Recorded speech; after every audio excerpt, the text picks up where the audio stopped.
그리스의 고전인 오디세이에 그리스 연합군과 트로이의 군대가 전쟁하는 내용이 나오는데, 전쟁에서 큰 공을 세운 그리스의 장군 아킬레우스가 전리품 분배에 불만을 품고 전투에 참여하기를 거부하는 내용이 나와요. 전쟁하는 것 중요하지만 전쟁이 끝난 다음이 더 중요해요.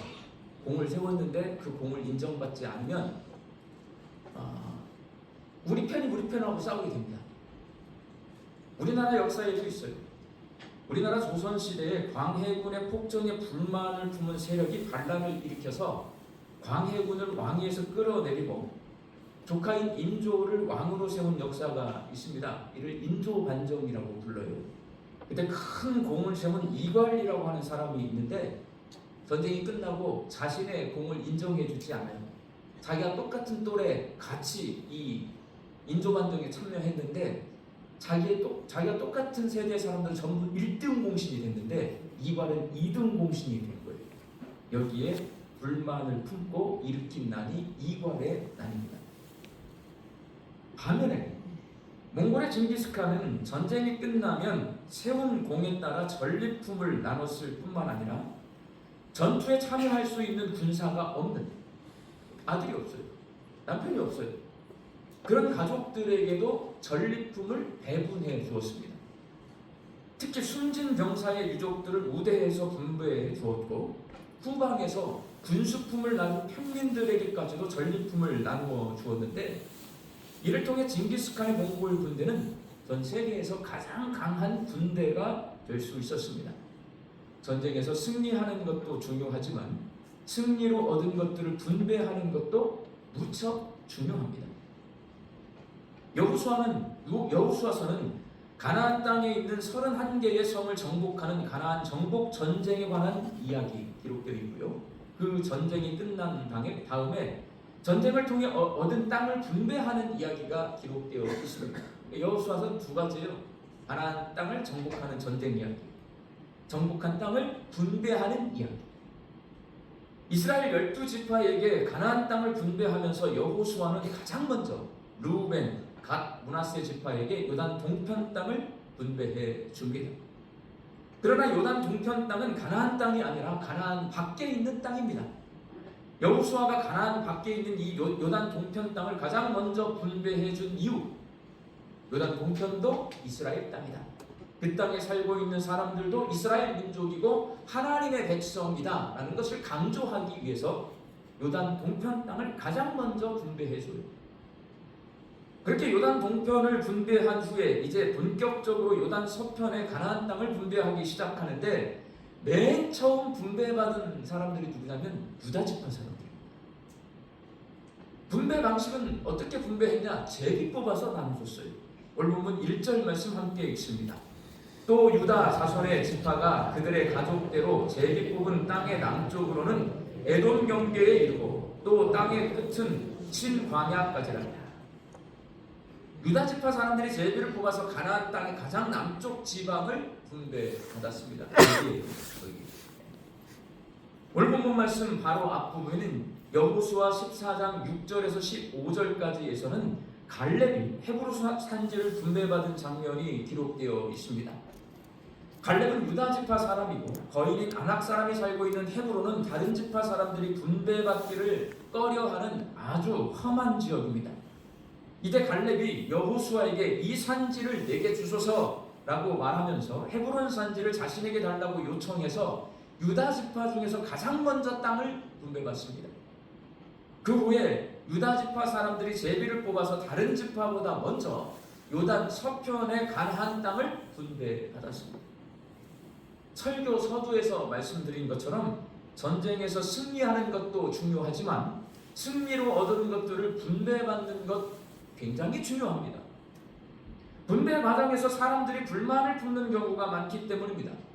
모두를 만족시킬 수 없지만 불만을 최소화하기 위해서는 공평하게 분배해야 하고, 공평하게 분배하려면 모두가 이해할 만한, 납득할 만한 기준을 제시해야 되고, 분배하는 이 과정이 투명해야 돼요. 가나안 정복 전쟁 직후이기 때문에 전쟁에서 공을 세운 것을 기준으로 분배하면 가장 공평하고 합리적일 것 같아요. 전쟁하면 공을 누군가 많이 세운 사람이 있고 공로가 적은 사람이 있어요. 공을 많이 세운 사람, 전쟁을 힘들게 치른 사람, 이 사람들에게 땅을 더 많이 주는 거예요. 좋은 땅 주는 거예요. 그럼 불만이 없을 거예요. 근데 여러분, 땅을 지금 어떻게 나눠주고 있어요? 제비 뽑아요. 그러면 이게 공평하게 분배가 될까요? 운으로 분배가 될까요? 뽑았어요. 근데 내가 딱 뽑았는데 되게 안 좋은 땅이 걸렸어요. 근데 나는 내가 만약에 베냐민 지파예요. 베냐민 지파는 맨 선두에 서가지고요. 정말 힘든 싸움 많이 해서 베냐민 지파 사람들이 많이 죽거나 다쳤어요. 그런데 그 힘든 과정을 이기고 많은 성들을 차지했어요. 난 므낫세 지파예요 또. 근데 나는 뒤에서 후방에서 싸우는 걸 이렇게 지켜보다가 예비대로 있다가 이 사람들이 조금 힘들면 그때가 좀 도와줘요.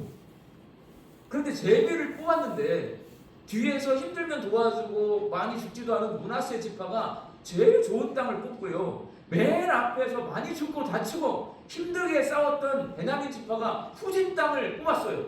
자, 불만이 있을까요? 없을까요? 이건 불만이 있을 수밖에 없어요. 우리는 제비 뽑기가 되게 좋은 방법이라고 생각하는데 제비 뽑기로 막상 하자고 하면 다 안 하려고 해요. 제비 뽑기는 전쟁의 공로를 제대로 인정받을 수 없는 갈등의 요소가 아주 많은 그러한 분배 방식입니다. 그런데도 불구하고 하나님께서는 여호수아를 통해 이스라엘 각 지파별로 제비를 뽑아서 가나안 땅을 분배하게 하셨어요. 이것도 이상해요. 왜 제비를 뽑게 하신 거예요? 그리고 오늘 본문 말씀 가만히 읽어보잖아요, 여러분. 저는 순서 진짜 중요하다고 생각합니다. 순서. 제비 뽑기 순서에 문제가 있다는 것을 발견할 수가 있습니다. 여호수아 당시는 형제 서열을 굉장히 중요하게 생각하던 시대입니다. 신명기 21장 17절 말씀 함께 읽습니다. 반드시 그 미움을 받은 자의 아들을 장자로 인정하여 자기의 소유에서 그에게는 두 몫을 줄 것이니 그는 자기의 기력의 시작이라 장자의 권리가 그에게 있음이니라. 이 본문 말씀이 얼마나 중요한 거냐면요, 그 당시에는 야곱이 몇 명의 아들이 있어요? 12명. 그 중에 장자가 르우벤이에요. 이 장자에게 다른 아들보다 2배의 재산을 물려줘요. 근거 본문. 그래서 이스라엘 사람들은요, 장자 우선이에요. 무슨 말이냐면 형제 서열을 중요하게 생각해요. 장자는 다른 아들보다 재산을 2배 많이 물려받게 되어 있어요. 이 본문이 장자, 차자, 셋째, 넷째 이 서열의 질서를 지키게 해주는 본문입니다. 하나님께서는 이스라엘 백성이 광야에 있을 때 모세를 통해 율법을 주셨는데 그 율법은 장자는 유산을 다른 아들보다 2배 더 많이 받을 권리가 있다고 규정함으로써 여호수아 당시 장자 우선, 동생보다는 형이 우선하는 서열 문화를 만들게 했어요. 그게 율법입니다. 이스라엘은 야곱의 12아들의 후손들이 각각 지파를 이루어서 하나로 뭉친 혈연 공동체입니다. 그래서 가나안 땅을 분배받기 위해 제비 뽑기를 하면 형제 서열대로 와서 뽑아야 돼요. 큰아들이 르우벤입니다. 둘째가 시므온이고요. 셋째가 레이고 넷째가 유다입니다. 자, 그런데 제비를 누가 제일 먼저 뽑았어요? 유다가 제일 먼저 뽑았어요. 자, 그러면 앞에 르우벤, 시므온, 레위 가만히 있을까요? 르우벤은요, 요단 동편 땅을 이미 분배받았어요. 가만히 있습니다. 레위는요, 레위 지파 사람은 성막을 섬기며 살아요. 그래서 제비를 안 뽑아요. 재산 분배가 안 됩니다. 그러니까 셋째도 가만히 있어요. 근데 누구 남았어요? 둘째, 시므온이 남았습니다. 그러면 제비를 뽑을 때 시므온이 가장 먼저 나와서 제비를 뽑아야 맞아요. 근데 누가 제비를 뽑았다고요? 넷째인 동생 유다가 먼저 제비를 뽑았습니다. 이건 분란의 소지가 있는 거예요. 그렇다면 여러분, 하나님께서는 왜 가나안 땅을 분배할 때에 가나안 정복 전쟁의 공로를 제대로 인정받을 수 없는 제비 뽑기를 하게 하셨습니다. 그리고 제비 뽑기를 할 때 그 형제 서열 중요시하던 그 시대에 순서를 지키지 않고 넷째인 유다 지파가 가장 먼저 제비를 뽑게 하신 이유는 과연 뭘까요? 이게 써 있잖아요. 하나님은 이를 통해 뭘 가르쳐 주냐면, 자, 형제 서열대로 하는 거예요. 좀 그 시대의 문화예요. 근데 하나님께서 유다를 가장 먼저 분배받게 해요. 누구 뜻이에요? 하나님의 뜻이에요. 뭘 가르쳐 주냐면, 하나님은 유다가 가장 먼저 제비를 뽑게 하심으로 하나님의 뜻과 계획이 무엇인지를 이스라엘 백성에게 가르쳐 주고 있어요. 사람들은 생각할 때 형이 먼저 뽑아야 돼요. 당연해. 그건 전통이고 규례고 관례야. 근데 하나님은 그 필요 없어요. 하나님의 뜻을 보여줍니다. 먼저 하나님은 유다 지파가 가장 먼저 제비를 뽑게 하심으로 이스라엘의 장자권이 유다 지파에게 있음을 알게 해줍니다. 그러니까 서열을 정해준 게 누구냐면 하나님이에요. 장자 우선, 형 우선, 이것도 하나님이 율법을 통해 줬잖아요. 근데 넷째인 유다가 먼저 뽑아. 아니 왜 동생이 먼저 뽑는 거야? 지금부터 유다가 장자예요. 우리 사람은 생각할 때 태어나는 순서대로 장자잖아요. 하나님이 지금부터 유다가 장자예요. 창세기 49장에 아버지 야곱의 유언이 기록되어 있는데 넷째 아들인 유다를 위해서 이렇게 유언을 합니다. 창세기 49장 8절 말씀을 함께 읽겠습니다. 유다야, 너는 내 형제의 찬송이 될지라. 내 손이 내 원수의 목을 잡을 것이요 내 아버지의 아들들이 내 앞에 절하리로다. 여러분, 요셉 앞에 형과 아버지와 어머니가 절하는 꿈을 꾸잖아요. 요셉이 그때 높아지는 거예요. 그런데 야곱이 죽을 때 아들 유다를 위해서 유언을 할 때 네 형들이 네 앞에 절하게 될 거야. 이 말은 네가 높아질 거야. 네가 장자가 될 거야. 라고 유언하고 있는 것입니다. 가나안 땅을 분배받을 때 유다 지파가 가장 먼저 제비를 뽑음으로 아버지 야곱이 유언한 대로 장자권이 유다에게로 넘어왔다는 것을 알게 하십니다. 이것이 하나님의 뜻이고 이것이 하나님의 계획입니다. 이렇게 첫째인 루벤에게 주어졌던 장자권이 넷째인 유다에게 넘어간 이후 유다에게서 누가 태어납니까? 메시아가 태어나요.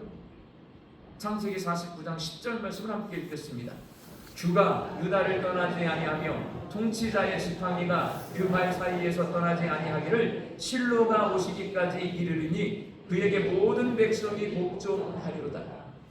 여기서 주라고 하는 것은 보석으로 장식된 짧은 지팡이, 임금님들이 갖고 있는 지팡이, 저걸 규라고 해요. 홀이라고 하기도 해요. 왕실의 권위와 주권을 상징합니다.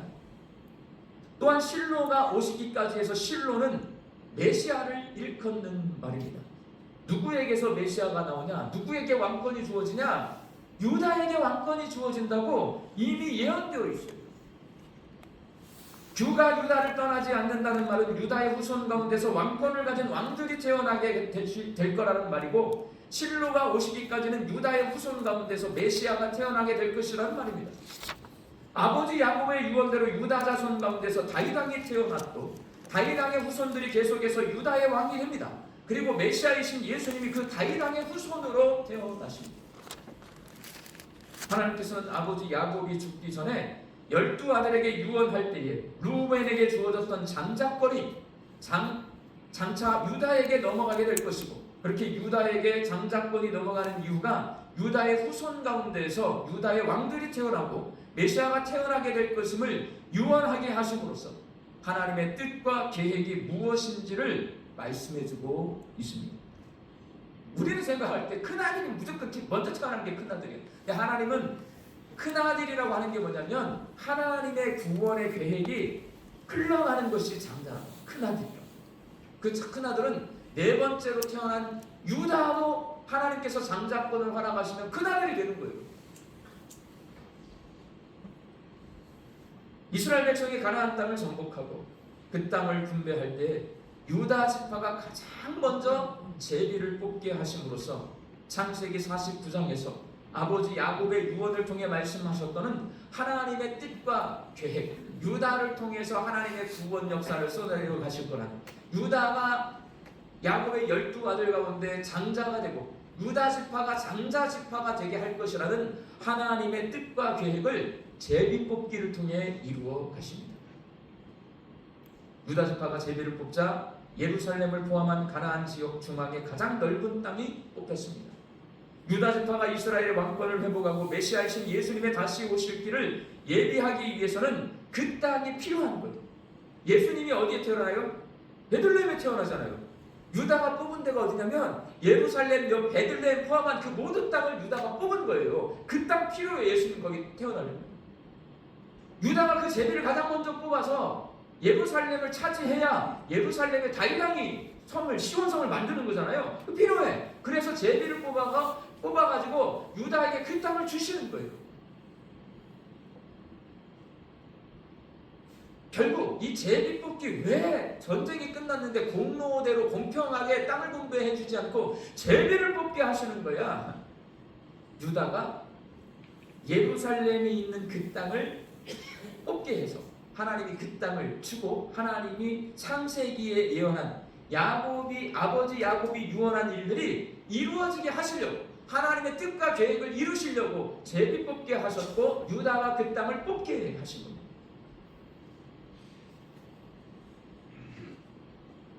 그렇지만 첫째가 아니라 넷째가 먼저 제비를 뽑았어요. 가장 좋은 땅, 가장 넓은 땅을 차지했어요. 다른 형제들이 불만을 품고 다툼이 일어날 확률이 굉장히 높습니다. 요단 동편을 먼저 분배한 것도 이스라엘 지파 사람들은요 되게 꼰대들이에요. 이거 분명히 여호수아에게 달라들었을 거예요. 근데 다 있다고 가만히 있거든요.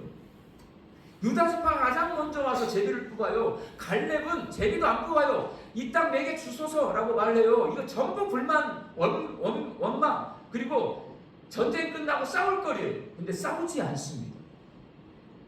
왜 그럴까요? 다른 지파 사람들이 싸우지 않는 이유, 그것을 하나님께서 뜻과 계획을 이루어 가시는 걸로 받아들인 거예요.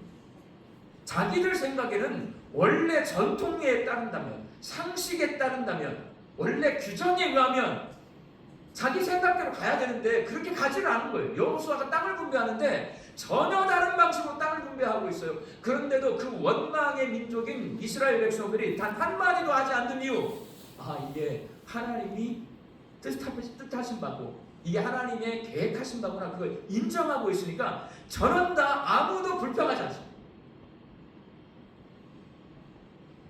기준과 원칙이 없이 좋은 땅, 넓은 땅을 유다 지파가 차지했지만 눈에 보이는 결과를 바라보는 것이 아니라 눈에 보이지 않는 하나님의 뜻과 계획을 바라봤기 때문에 그들은 원망하지 않습니다. 다른 지파 사람들도 유다 지파가 차지한 좋고 넓은 땅을 갖고 싶습니다. 그렇지만 그들이 불평하거나 원망하지 않는 이유, 내 뜻 내려놓고 내 뜻을 하나님의 뜻에 맞췄기 때문이고요. 내가 계획한 것을 이루려고 하지 않고 하나님의 계획을 이루어 드리기로 결단했기 때문에 모두가 조용히 잠잠히 가만히 있는 것입니다. 사랑하는 광주 양육교회 성도 여러분, 우리나라 속담에 사돈이 땅을 사면 배가 아프다, 사촌이 땅을 사면 배가 아프다, 있죠?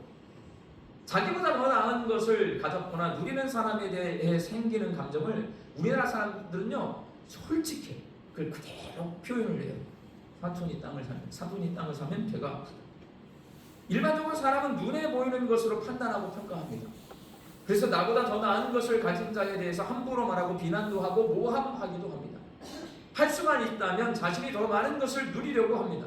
그러나 거기서 벗어나지 못하면 하나님의 뜻과 계획을 볼 수도 알 수도 없습니다. 유다는 좋은 땅, 넓은 땅을 차지한 것이 아니에요. 저게 제일 좋은 땅 가져가 버렸네? 이렇게 보잖아요. 시기 질투하는 마음, 불만스러운 마음이 생겨납니다. 그러면 하나님의 뜻이 안 보여요. 하나님의 계획 절대 볼 수가 없어요. 어떻게 봐야 되냐? 유다가 그 땅을 차지한 이유, 하나님의 계획이잖아요. 하나님의 약속이잖아요. 하나님의 약속, 더 많은 약속을 받고 있는 거예요. 그 약속은 유다를 위한 것이 아니에요. 하나님의 뜻과 계획인 거예요. 유다는 그 약속을 이루어야 하는 막중한 책임이 있는 겁니다. 전 둘째예요. 우리 형이 첫째예요. 제가 둘째인데 우리 형 첫째 자리를 탐할까요? 안 탐할까요? 절대로 탐하지 않습니다, 여러분. 왜 그러냐? 저는 제가 만일 넷째잖아요. 장자를 거부합니다. 올해 우리 어머니 89살이에요. 이제 90을 바라보고 있으니까 올해 많이 아파. 계속 병원에서 입원하고 계셔요. 병원에 입원했다가 퇴원하시길 반복하는데 저는 목회하느라 바빠서요. 병수발은 고사하고 아파도 병원에 계셔도 찾아뵙지도 못해요. 장남인 제 형과 형수가 오롯이 우리 어머니를 혼자 돌봅니다. 제 형수는 1998년에 시집와서 지금까지 27년 동안 시어머니인 제 어머니와 함께 살면서 어머니를 봉양하고 있습니다. 저보다 나이도 어린데 우리 형수 27년 동안 우리 집에 들어와 살아가지고요. 지금까지 우리 어머니 모시고 살아요. 그래서 저는 제 형수와 제 형을 생각할 때마다 늘 미안하고 늘 고마워요. 그러니 제가 장자 되고 싶겠어요? 여러분, 장자는 그런 거야. 가장 좋은 땅, 가장 큰 땅을 차지한 유다 지파를 바라보는 다른 지파 사람들의 시각이 제가 제 형수와 형을 바라보는 시각과 다르지 않다고 생각합니다. 넷째가 첫째가 되는데 큰 땅 가져갔네, 제일 좋은 땅 가져갔네, 이런 마음으로 쳐다보는 게 아니고, 왜 불평하지 않고 원망하지 않고 이게 막 다툼이 일어나지 않냐면, 아이고 앞으로 엄청 힘들게 살겠네, 내가 좀 도와줘야 되겠다. 하나님께서 맡겨주신 저 책임, 메시아가 오실 길을 예비하는 그 책임, 이스라엘을 책임져야 하는 왕들이 태어나는 그 책임, 내가 옆에서 협력하고 도와주고 기도해 줘야 되겠다. 이 눈으로 바라보는 거예요. 세상은 높은 자리 원해요. 좋은 땅 원해요. 넓은 땅 원해요. 내 새끼 중에 왕이 태어나기를 원해요. 그런데 유다가 뺏어가 버렸어요. 루벤, 시므온, 레위 가만히 안 있습니다. 여러분, 멱살 잡고 싸우고 고발하러 갑니다. 성경은 넷째가 첫째의 자리에 갔어요. 아무도 불평하지 않습니다. 그런 시각과 이런 마음이 있을 때에 내 뜻과 계획을 하나님의 뜻과 계획에 맞출 수 있고, 이 땅에서 하나님의 뜻과 계획을 이루어갈 수가 있는 것입니다. 우리 광주 양림교회 성도들이 우리를 향하신 하나님의 뜻과 계획을 발견하고 내 뜻과 계획을 하나님의 뜻과 계획에 맞추고 이 땅에서 하나님의 뜻과 계획을 이루어갈 수 있기를 바랍니다. 바뀌는 계절 왔어요. 회장님들 바뀌는 계절. 저것이 회장이 됐네, 내가 됐어야 되는데, 이렇게 보지 마시고 똑같은 눈으로 봐요. 아유, 회장하려면 힘들겠다, 내가 도와줘야 되겠다, 내가 기도해 줘야 되겠다, 내가 협력해 줘야 되겠다. 이게 성경이 우리에게 가르쳐주는 더 나은 자리, 더 높은 자리로 올라가는 사람, 더 하나님의 약속을 더 많이 받은 사람, 더 큰 책임을 가진 사람을 바라보는 관점입니다. 이 관점이 저와 여러분에게 있어서 2025년, 2026년 이 어간, 모든 이 회장들이 바뀌는, 모든 임원들이 바뀌는 이 어간에 다툼이 없이 기도가 충만하고 서로 격려가 충만한, 위로가 충만한 우리 양림교회 될 수 있기를 주의 이름으로 축원합니다. 기도하겠습니다. 성령님, 저희의 눈을 열어주셔서 우리를 향하신 하나님의 뜻과 계획을 발견하게 하시고, 저희의 귀를 열어주셔서 우리를 향하신 하나님의 뜻과 계획을 듣게 하여 주옵소서. 내 뜻과 계획을 내려놓고 이 땅에서 하나님의 뜻과 계획을 이루며 살게 하여 주옵소서. 예수님의 이름으로 기도하옵나이다. 아멘.